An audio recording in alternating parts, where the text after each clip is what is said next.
खुलजा SIM SIM कहानी भंडाररू बाहरी थिबा आजिर कहानीर नाम हेउछि पिसी एवं मु।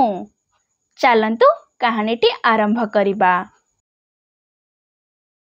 खाली पादरे बुलिबाकू जिबा पई मते बहुत भल लागे, खास करी मो पिसींक सह।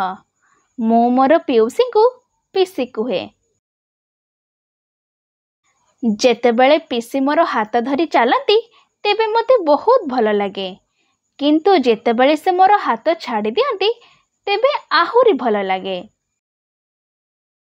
आमे केतेबेले शीघ्र चलु नाहु, आमे केतेबेले रही जाऊ भल मंद पचारिबा पाई।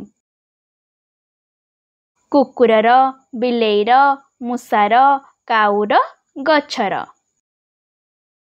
पिसींकू तळे पड़िथिबा फूल एकाठी करिबा पाई भल लागे। मोते पत्थर एकाठी करिबा पाई भल लागे, बड़ छोट गोल चेप्टा।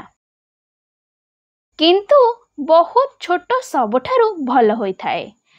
एते छोट जे मोर पॉकेट रे फसी रही जाए। पिसींक सह बुली फेरिला परे मोर पॉकेट फुल थाए। आजे आई तांक टोकेईरु गोटिए मटर छुई बाहर करी देले।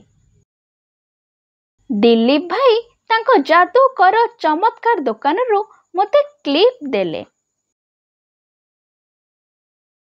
मिता दीदी बहुत समय पर्यंत चुपचाप अपेक्षा करिबारु मते एही स्टिकर देले।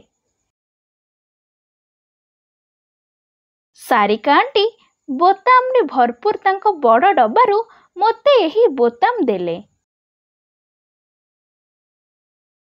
जेतेबेले मु घरे पहुँचे सेतेबेले मो पॉकेट रू सबु किछि बाहर करी मोर हलदिया डब्बारे रखी दिए।